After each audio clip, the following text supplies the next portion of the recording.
I'm going to take a look at the Bailey Pursuit 554.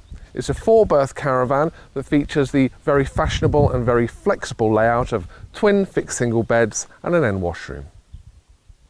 As you'd expect of a Bailey caravan, it's built using the firm's Alutech construction method. That means it gets these really tough GRP skinned sidewalls. Those sidewalls are actually grey, the front and rear panels are white, and I think that's quite an eye-catching combination. As I mentioned earlier, the rounded shape actually helps contribute towards better fuel economy on tow. Now, as you can see, Bailey doesn't site the gas locker in the Pursuit at the front of the van, as is traditional with most manufacturers. Instead, it's moved that locker to the offside of the van. It's placed just forward of the axle. It's done this to reduce nose weight, and also claims it makes for a more stable tow. It also has the effect of freeing up a little space at the front, so you have 2 little wet lockers either side of the van at the front. The Pursuit 554's front lounge is flooded with light. That's largely thanks to that big one-piece front window, but also you get an opening sunroof, which is a £356 cost option, and I would go for that personally.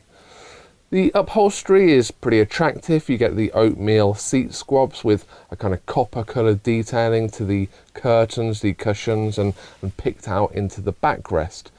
The furniture is two-tone. It has a walnut and an Hessian effect with chrome detailings to the lockers, and again it's a really attractive overall ambience. Let's take a look at the midships kitchen next. There's plenty of food preparation space, both the work surface and the glass lid to the hob. It's a little bit compromised on storage. That's because Bailey sites its gas locker on the offside, which takes up space that would otherwise be given over to shelved units and the like. You have a combined grill and oven beneath that work surface area. You have 3 gas burners in that hob. You have a large stainless steel sink and also a Dometic combined fridge freezer underneath with a walnut veneered front panel. It's a decent space, pretty minimal, but what you'd expect at this price point. Moving back to take a look at the sleeping provisions. Now, oddly, there's no partition separating the front and rear lounges, which I think is a bit of a miss. That said, these 2 single beds, they're fixed and they're a decent size. The near side one is slightly longer than the offside one. Up front, those sofas are a good size. They're long enough for growing children to use as singles, and obviously they make up into a massive double should you prefer. Heating and hot water is dual fuel and courtesy of the Truma Combi system. It's controlled by a smart new panel with a rotary knob. Finally, let's take a look at the rear washroom. It doesn't span the full width of the van. In the offside corner you get a wardrobe space for hanging clothes. It also houses the freestanding table for the front lounge.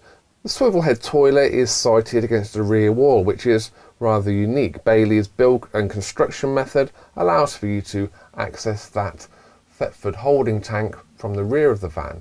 It gives you a bit more flexibility in this space. Behind me is a basin, which is pretty deep. There's plenty of storage space for toiletries and the like, and to my left is a large walk-in shower cubicle, which is fully lined. The shower head is sited on a high-level bracket though, rather than on a riser bar. To sum up, Pursuit is well positioned to compete in the entry-level market with the likes of Sprite and Explore. It looks really good both outside and in. It has reasonable equipment levels, and there is some genuine technical innovation involved in its design and construction. But best of all, I like that floor plan.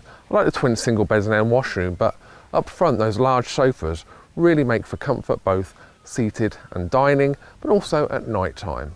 For me, it's well worth a look.